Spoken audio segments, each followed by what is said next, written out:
नमस्ते और धनंजय कुमार की ओर से आपका स्वागत है। यह वीडियो विशेष रूप से बुद्धिमान बच्चों के पालन पोषण और उन्हें ज्ञान प्रदान करने वाले शिक्षकों के लिए कुछ महत्वपूर्ण संकेतों और उपयोगी सुझावों के बारे में है और कम से कम 15 या 20 वीडियो हम पहले ही इस महत्वपूर्ण उद्देश्य के लिए बना चुके हैं, जो शिक्षकों के लिए एक प्रारंभिक बिंदु के रूप में अत्यंत उपयोगी है और वह प्रारंभिक बिंदु वास्तव में कई अन्य महत्वपूर्ण विषयों, थीमों और गहन सवालों के लिए एक विस्तृत रास्ता खोलता है, जिन्हें शिक्षक बच्चों तक सफलतापूर्वक पहुंचा सकते हैं और उन्हें यह सिखा सकते हैं कि कैसे सीखना है, जो कि क्या सीखना है उससे कहीं अधिक महत्वपूर्ण और आवश्यक है। तो मैं एक ऐसे उदाहरण से शुरू करूंगा जिसमें एक अत्यंत जिज्ञासु मन के साथ साथ गहन और सूक्ष्म निरीक्षण क्षमता की बात है, जो किसी भी विषय को गहराई से समझने में सहायक होती है। इस तरह बच्चे या कोई भी व्यक्ति अपनी आंखों से दिखने वाली चीजों से कहीं अधिक बहुत कुछ सीख सकता है और ज्ञान प्राप्त कर सकता है। सिर्फ किसी एक वस्तु पर अपना पूरा ध्यान केंद्रित करके, वह वस्तु आपके घर के अंदर की कोई चीज हो सकती है या फिर बाहर की कोई भी चीज, लेकिन उसे बहुत ही ध्यान से देखना, उसकी हर बारीकी को समझना और उसके बारे में सवाल करना, और आप यह देखकर हैरान रह जाएंगे कि उस एक साधारण सी वस्तु से भी आप कितनी सारी महत्वपूर्ण और नई जानकारी निकाल सकते हैं। और शायद अंत में आपके पास कुछ महत्वपूर्ण सवाल बच जाते हैं जिनके जवाब आप निश्चित रूप से खोज सकते हैं और उन्हें जानने की पूरी कोशिश कर सकते हैं। तो मैं एक कागज का एक छोटा सा टुकड़ा उठाता हूँ। ये एक बहुत ही साधारण कागज का टुकड़ा है जो एक तरफ से थोड़ा सा फटा हुआ है और शायद किसी पुरानी किताब से निकला हुआ है। ये बस मेरे सामने ही रखा था। अब अगर मैं इसे ध्यान से देखूं तो मैं कहता हूं, अच्छा, एक तरफ ये सफ़ेद सादा कागज नहीं है, इस पर कुछ तरह की निशानियां हैं। क्या ये जानबूझकर बनाई गई हैं या कागज इसी तरह बनाया गया था? इस तरफ मुझे कुछ लिखा हुआ दिखाई देता है। अब इस पर क्या लिखा है? ये संयोग से विद्या की देवी, ज्ञान और कला की अधिष्ठात्री देवी सरस्वती, जिन्हें शारदा भी कहा जाता है, का एक प्राचीन और पवित्र संस्कृत मंत्र है। यह शारदा या सरस्वती के लिए एक अत्यंत महत्वपूर्ण प्रार्थना है, जो एक हाथ में वीणा, एक मधुर संगीत वाद्य यंत्र और दूसरे हाथ में एक पवित्र पुस्तक धारण किए हुए हैं, जो मेरे लिए यह स्पष्ट रूप से दर्शाता है कि शिक्षा और संगीत सचमुच एक दूसरे के साथ हाथों में हाथ डाले अविभाज्य रूप से और निरंतर चलते हैं। तो इस कागज के टुकड़े में यह है। अब सवाल यह है कि यह कागज आया कहां से? खैर, यह कागज एक बड़े शीट से आया था और इसे फाड़कर छोटे टुकड़े में बदल दिया गया। लेकिन चाहे बड़ा हो या छोटा टुकड़ा, कागज आखिर आता कहां से है? तो फिर एक बच्चे के रूप में मुझे पूछना है, ये कागज कहाँ से आया? ठीक है, आप देख सकते हैं कि आपके माता पिता इसे दुकान से खरीद कर लाए थे। ठीक है, दुकान को ये कहाँ से मिला? संभवतः ये उसे उस फैक्ट्री से मिला जहाँ कागज बनाया जाता है।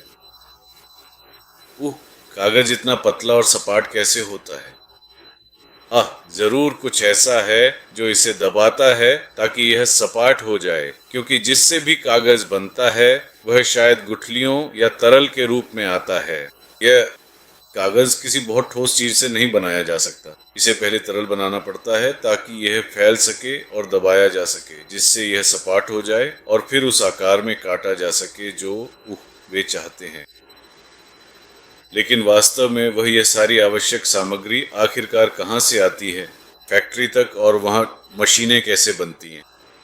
मशीनें इंजीनियरों ने ज़रूर बनाई होंगी, और फैक्ट्री एक बंद जगह होनी चाहिए जहाँ सारी मशीनें रखने की जगह हो, सामग्री रखने की जगह हो और फिर कागज़ रखा जाए।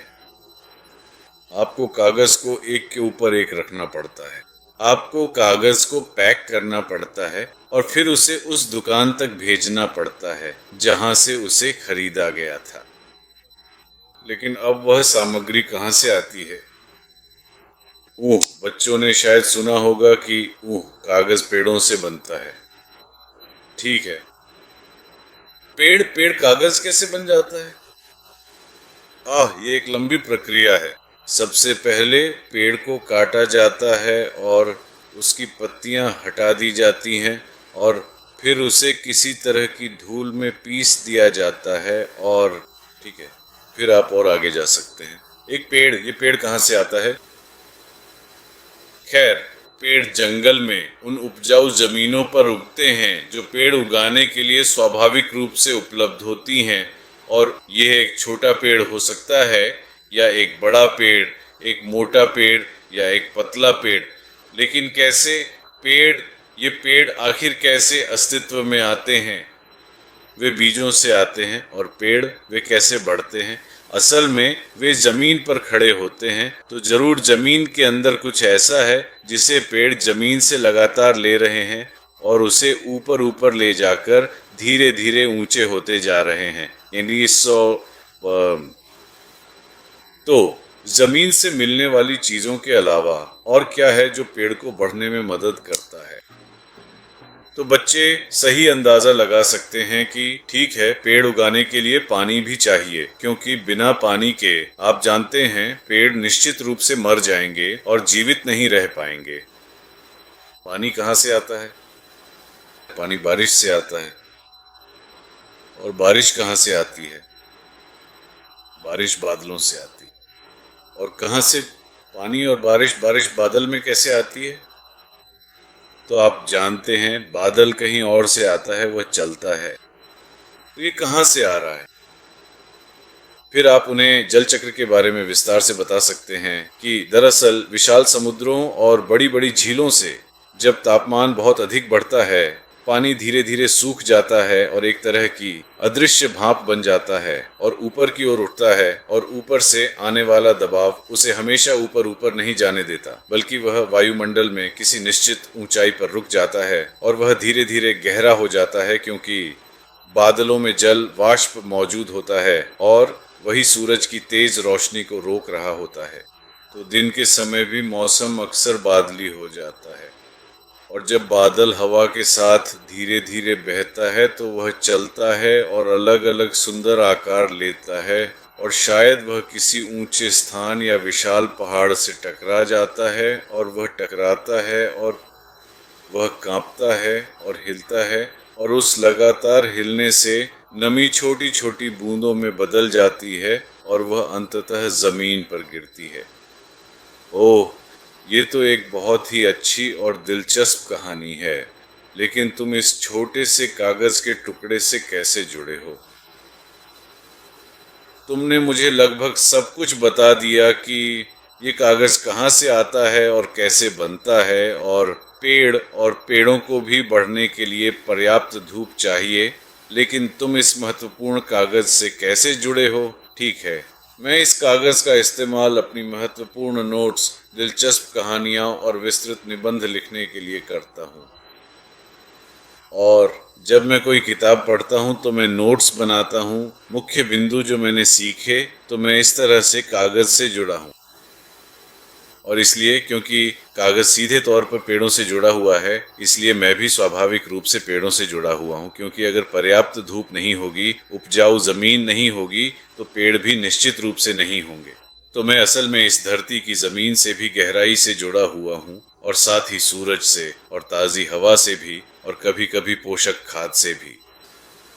पौधों और पेड़ों को उगाने के लिए खाद डालना, तो मैं उस पानी, धूप, पेड़ों, जमीन, फैक्ट्रियों, उन लोगों और मशीनों से भी जुड़ा हूँ जिन्होंने इसे बनाया और यहाँ तक पहुँचाया। मैं इतने सारे लोगों और प्रकृति की शक्तियों से जुड़ा और एक तरह से उन पर निर्भर हूँ। ये वास्तव में आश्चर्यजनक है कि एक छोटे से कागज के टुकड़े से, बिना किसी के बताए, मैं खुद ही अपनी जिज्ञासा को शांत कर सकता हूँ और जितना गहराई में जा सकता हूँ उतना गहराई में जा सकता हूँ। यह एक अद्भुत अनुभव है। तो यह सिर्फ एक उदाहरण है कि एक अत्यंत जिज्ञासु और सतर्क मन कैसे किसी भी चीज को बहुत ध्यान से देखकर यह जानना चाहता है कि वह वास्तव में क्या है, वह कहाँ से उत्पन्न हुई है, और सबसे बढ़कर मैं इस विशाल और अद्भुत प्रकृति में पेड़ों से किस प्रकार गहराई से जुड़ा हुआ हूँ। हाँ, मैं पेड़ों से जुड़ा हूँ।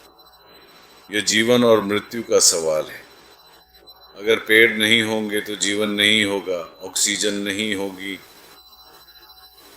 और अगर इंसान नहीं होंगे तो पेड़ भी नहीं होंगे।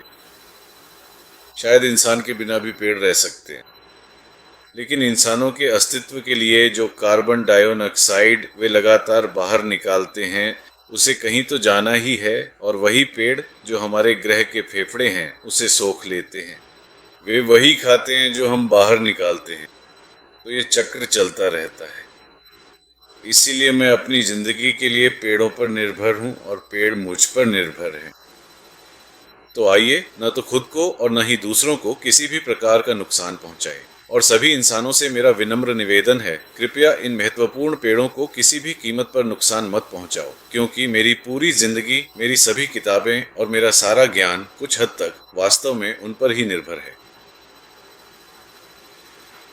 सुनने और देखने के लिए धन्यवाद, और हम फिर जल्दी मिलेंगे।